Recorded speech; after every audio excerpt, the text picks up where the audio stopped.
Things just got real in episode 6. Relationships were tested. Secrets started to surface, and one decision might change everything going forward. If you thought last week had drama, wait until you hear what went down this time. Let's get into it because this episode had layers. Before we dive into the heart of episode 6, let's take a moment to remember where things left off last week.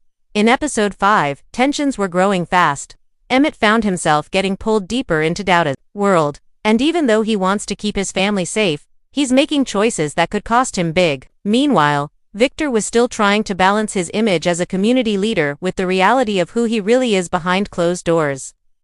There was a lot of emotions swirling around, especially with Jake and Gemma struggling to stay on the same page. And Papa, as always, was caught between doing what's right and following the people he cares about, even when they don't make the best decisions.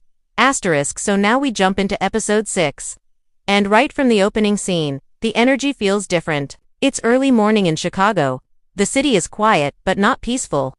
The sun's coming up, casting that gold light on the south side streets.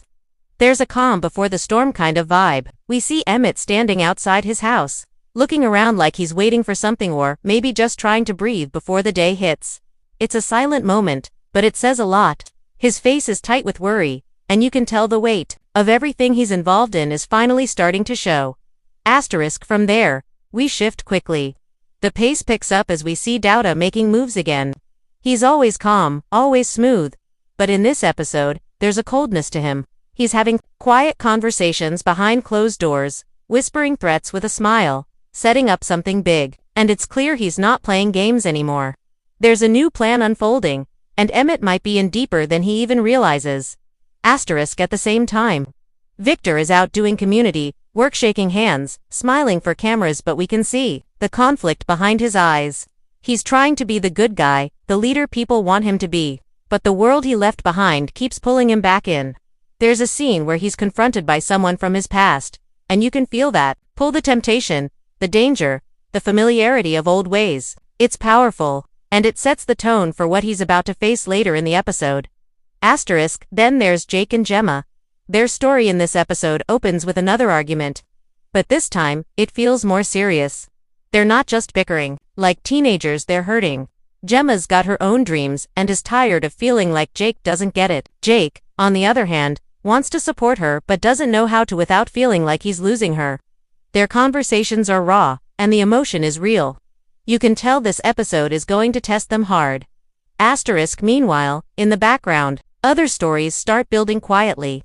Papa is spending more time at church again, looking for answers and trying to reconnect with his faith. But it's not just about religion, it's about finding peace in a world that keeps spinning out of control. Bakari is also moving differently. He's watching people, staying quiet, but clearly planning something. There's a scene where he meets someone new, and you can tell it's not just a friendly hangout. He's plotting, maybe for something bigger. This opening section of episode 6 does a great job setting up the pressure. It's like all the characters are standing at the edge of something big, and we're just waiting for who's going to fall or jump. The writing is tight, the pacing is strong, and the acting pulls you in from the first few minutes. By the time the opening credits roll, you already know this episode isn't going to let up. What happens when everyone's loyalty starts to crack? That's the real question episode 6 is asking. In this episode, characters aren't just reacting anymore, they're making moves. Big ones, some out of fear, others out of pride. And for some, it's pure survival. Let's talk about how the pressure cooker finally starts to boil over for some of the Kai's key players. Let's start with Emmett. Every season, we've watched him try to grow up, try to be a better man, a better father, a better partner. But now, we're seeing him trapped in a world he swore he'd avoid. In episode 6, Emmett's stress is reaching its peak. He's juggling the house, the kids, his restaurant, and Douda breathing down his neck. There's a powerful scene where Keisha asks him straight up if they're safe. She's scared, and he doesn't have a real answer. That moment, it says everything. Emmett has always tried to control chaos with charm, but charm won't save him now. Later in the episode, Emmett meets with Douda in private. The conversation is calm, but there's this cold, electric tension. Douda starts laying out expectations, not suggestions. It's clear Emmett is no longer just in the business. He's in the game, and in this game, the rules aren't written. You play or you disappear. What's haunting about the way this scene is shot is how isolated Emmett looks, even while Douda talks. Like he knows he made a deal with the devil, and now the devil's calling in favors. Meanwhile, Douda continues to play puppet master with chilling precision. Episode 6 shows us a version of him that feels more dangerous than ever, not because he's louder, but because he's quieter. Every word is careful, every move planned. He's testing loyalty, watching who flinches. He's planting seeds that will sprout in future episodes. One thing that stands out is how often Douda talks about family in this episode. But he's not talking about love, he's talking about control. His version of family is loyalty without question, and if you question it, you're out or worse. Then we shift to Victor, who's dealing with a different kind of power struggle. His is internal. He's trying to walk the line between being a man of the people and just being himself. That struggle becomes very real when a reporter asks about his past. He brushes it off, but it shakes him. We see flashbacks, we hear whispers, and suddenly, Victor realizes that hiding parts of who he is might be more dangerous than being honest. He has a heartfelt talk with Fatima, and for once, he lets his guard down.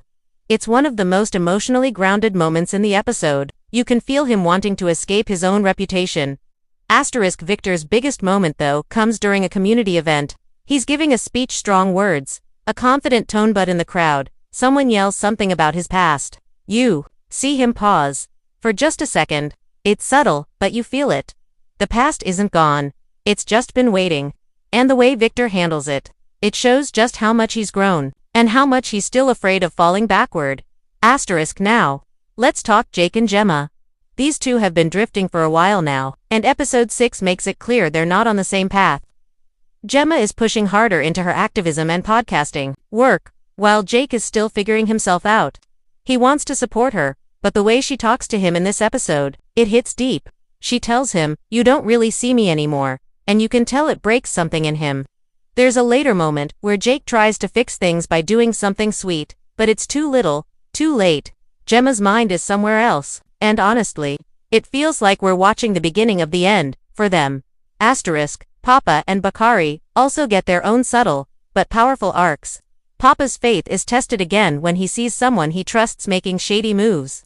He goes to his dad for guidance, and instead of answers, he gets more silence. This only pushes Papa to take matters into his own hands. He starts asking questions, and that curiosity might get him in trouble soon. As for Bakari, he's quiet in this episode, but it's the kind of quiet that's dangerous. He's watching, learning, and probably plotting.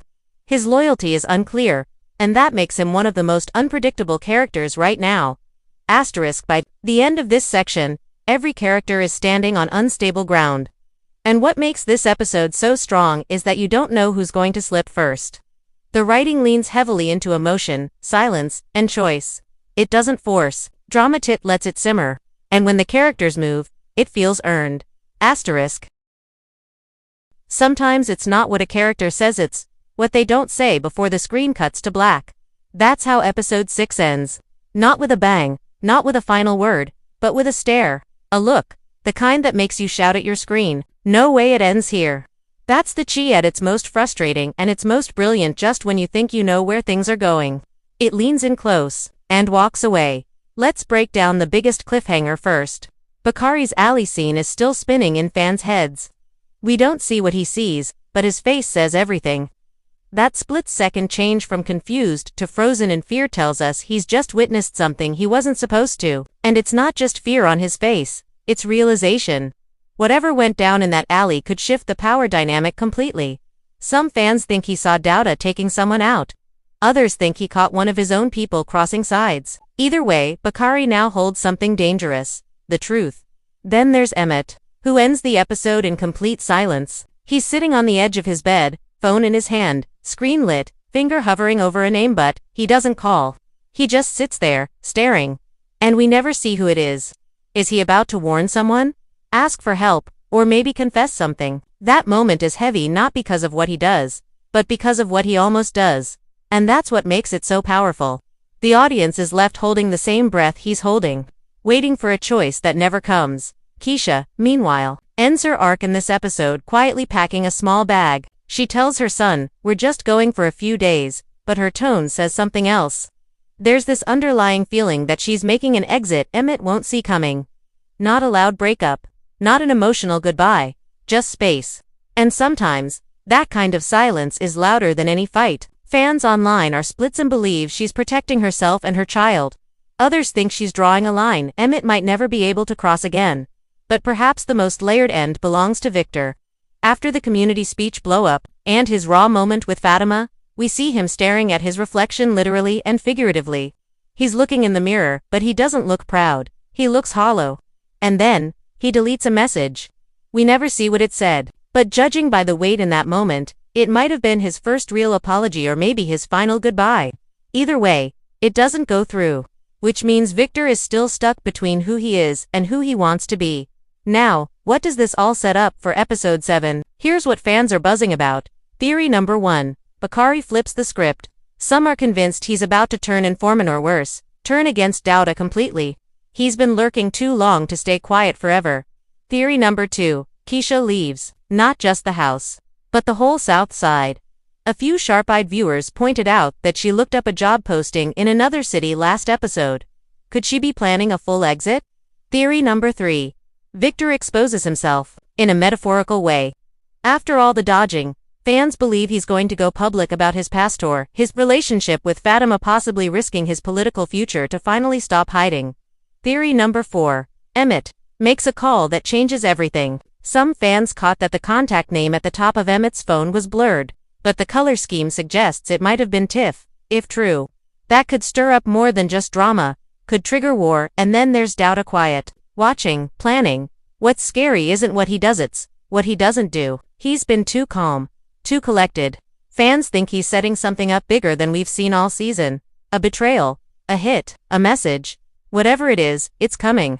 And when it hits, no one will be ready. The Chi has always been about community, about love, struggle, and survival, but episode 6 reminds us it's also about consequences. And right now, every character is just one decision away from changing their life for losing it. So here's the real question heading into next week. Every episode of The Chi gives us moments that stay with us, but episode 6, it gave us choices, heavy ones. And now, everyone's on the edge of something: love, betrayal, truth, or war. The pieces are moving fast, and it's only a matter of time before someone makes the wrong move. As we head toward episode 7, one thing's for sure, the masks are starting to slip, and when they do, we'll finally see who these characters really are. No filters. No fronts, just raw truth. Got your own theories? Drop them in the comments. Who do you think Bakari saw in the alley? Is Keisha really leaving? And what's Douda planning behind the scenes? Stick around because next week, the South Side gets even messier. Until then, keep your eyes open and your circle tight. Things are only getting deeper from here.